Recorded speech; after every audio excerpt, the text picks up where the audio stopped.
This is the story of two childhood friends turned homebrewers who decided to start a whiskey distillery and live the dream. This is Corsair Distillery. Let's get into it.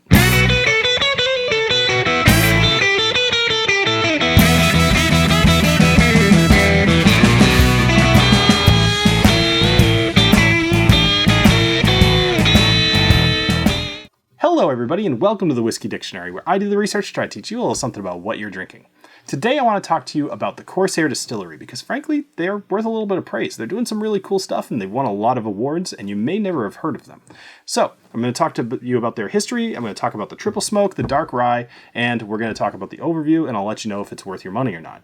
So first off, let's talk history. So Andrew Weber and Derek Bell were working on a biodiesel plant prototype and they weren't really having a whole lot of luck. Unfortunately, they were just kind of running into some snags, and Derek ended up suggesting, hey, you know what, we might get a little bit more satisfaction if we were just making whiskey, which sounds like the kind of thing that you would just say, you know, if you have that particular skill set, except both of them took it to heart. And they decided, hey, you know what, let's actually do some home brewing. Let's make some beer, let's make some wine, and let's do it out of your garage. So they made this stuff out of Derek's garage and ultimately opened up a new distillery in 2008 called the Corsair Distillery in Bowling Green, Kentucky. Now, they didn't have any real ties to Bowling Green, but they did to Nashville. So they ultimately ended up opening a second location in Nashville. And things went really well. It was actually the first craft distillery opened in Nashville since Prohibition. So kind of an interesting claim to fame, and it makes me wonder exactly what you classify a craft whiskey as. I'm sure it's based off volume or something to that effect, or maybe age of how long the distillery's been open. But either way, doesn't matter. They have a distillery in Nashville and now a second location because they ultimately closed down their Bowling Green location. But the reason I wanted to kind of highlight this group is that they make all kinds of different stuff. And similar to the San Diego distillery, which I mentioned to you guys before, they're just doing all kinds of weird things with different kinds of grains. So, with regards to the two bottles I have in front of me, this is the triple smoke. And this is 100% malted barley that has been smoked over peat, beechwood, and cherrywood. And you'd be interested to see how much of an effect that really has. I bet you probably can't even picture what that's doing to the whiskey. But it's an American single malt, so, you know, a little bit lax on some of the rules.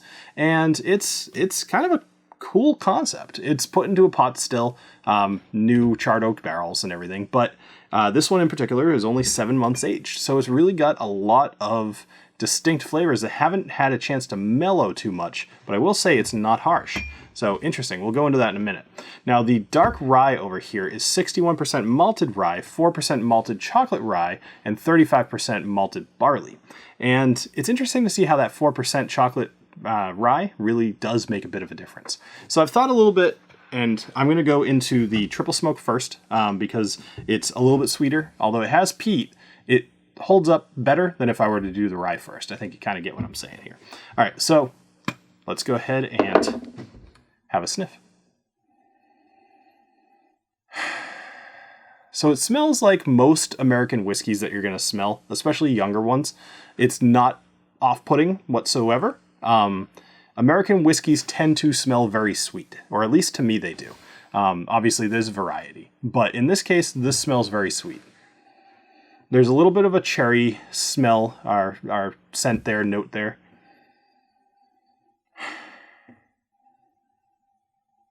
A little bit, almost like a red wine type of nose there. I want to call it berries, like red berries. I'm gonna go with that. Let's go ahead and take a taste. So cheers. Now you guys may have seen I didn't do an episode last week. Actually, I'm going to leave that off because I'm having another sip. I didn't do an episode last week. And it's been a couple of weeks since I've tried this, and I had actually forgotten how good this was. I really like this whiskey right off the bat. Even before giving any sort of tasting notes or really evaluating it, just the general, like, is it good, is it not, that I always try to encourage you guys to focus more on than getting notes. It's good, you know? So is it good? Is it not? It's good. All right, step 2. Let's pick out some notes.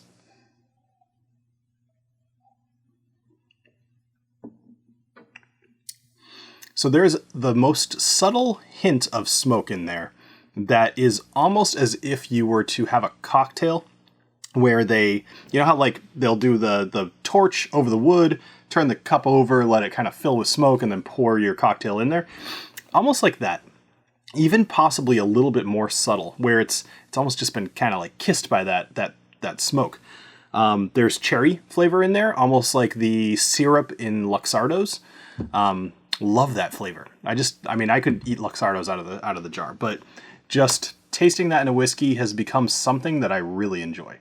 I will say for 40%, this drink's a little bit hot, and that's going to be because of it's only mellowed for about 7 months. There's still an alcohol taste to it, but it's not off-putting at all. It actually kind of balances well with the smoke. All right, so not a whole lot of notes there, but there doesn't need to be. It's pretty young whiskey. It's just generally enjoyable, and it's got what it claims to do. It's got, a little bit of smoke and an American-style whiskey that is a little bit sweet. So there you go. Let's move on to the dark rye. Now this one is a little bit more complex. So when we talk about ryes in general, you've got, a number of different spices. If you're curious to learn more about ryes just while I'm doing this, I did a live stream last week, and it was with the master blender over at Rossville Union, and we were talking ryes, and we were talking about different ways to taste ryes and different ways to identify different flavor profiles in a rye. He compared it very much to different slices of bread in the way that you interpret wheat versus pumpernickel versus white. And it's an interesting watch. It's not very long. It's like an hour live stream, and it's a pretty fun thing. So if you're into it, go check it out. All right, so let's talk about this rye. So when we deal with the smell here, I wouldn't say it's overly rye heavy. You're not getting a ton of the rye spice that you would normally get off what I'm expecting to get off the palate in the nose. It's more just kind of soft. A little pleasant, but it's mostly soft. Maybe a slight hint of like a cocoa powder or something. Yeah, a little bit of cocoa powder, but more so just kind of a mild rye nose. All right, cheers.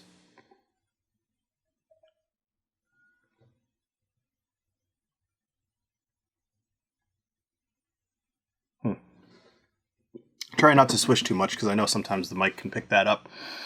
When you taste this, there's a little bit of an interesting flavor here that goes on. So sometimes when you have a rye, very rarely will you taste something like an orange. And I'm not tasting orange in this. I'm tasting citrus to a degree, but it's minor. Almost like a overpowered by spice lemon, just letting you know it's there. But the taste of the rye is heavily influenced by that minor little bit of chocolate rye, which is interesting because when you say chocolate rye, it's really about the manner that you're toasting it, and not that it's necessarily has anything to do with chocolate. However, you do tend to get chocolate flavors when you are having chocolate rye. So, there is a correlation there for sure. Let's try another sip here because I've chattered too much. I'm trying to get a little bit more in the way of description here for you. And the best thing I could say is, so actually I was curious. So this one's 8 months rather than 7. But there's not a whole lot here. Unfortunately, I would say that this isn't my favorite rye. There's nothing wrong with it. It's just not particularly exciting. And I do think that, especially compared to this guy, which this is a fun flavor, this one is just a rye. Now, I guess this is a good enough time to go into my overview. I don't really have too many more tasting notes for this one. It's just kind of a blasé rye, but it's not bad. But let's go into the overview. So I think it's pretty obvious. As far as the two of these go, I would buy this probably about 3 times to maybe 1 for this. I think this is far better, and this is about $50. This one's about $45. So similar price point. I'd go the triple smoke all day long. But when it comes to Corsair, especially a company that is still a craft distillery and one that is, not everywhere in the country, if you're the type of person to collect whiskeys and you kind of want to just have these, neither one is going to disappoint. But if you are looking to just pick one up off the shelf and you've seen the Reservoir Dog-esque label here, which I'll do a little close-up for you. Actually, fun fact that has nothing to do with Reservoir Dogs. It has to do with these three Irish gentlemen that I believe it was Derek saw leaving an Irish pub. And he just was like, hey, I'm going to put that on my label. So, interesting little thing there. But I remember the first time I saw this just totally being like, oh, is that Mr. Pink? Throw in a buck. I don't tip. You don't tip?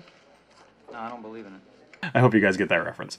Anyway, so I don't know. This one's a tough one. I wouldn't bother with the rye. Having tried many ryes at this point, I just don't think that it shines. But I do think that triple smoke is worth your money. And $50 for a craft distillery doing something interesting and knowing that you're supporting people who are trying to do something different with the industry. I like the idea of spending $50 on craft whiskeys. I don't like the idea of spending $50 on like Buffalo Trace or, something similar, a Jim Beam. But when you're supporting a smaller business, even if they're growing, a smaller business, I'm happy to give them my money. So that does it for this episode of the Whiskey Dictionary, but please check out the description and check out some of the links. I've got all kinds of good stuff on the Patreon, as well as, kind of weekly extra videos, extra content there. It's worth checking out. So if you're interested at all, go click on the links and see if it's for you. So have a great rest of your night, and I hope to see you next time, where I'll be drinking the Jack Daniel's Single Barrel and doing a little review of that next week. Cheers.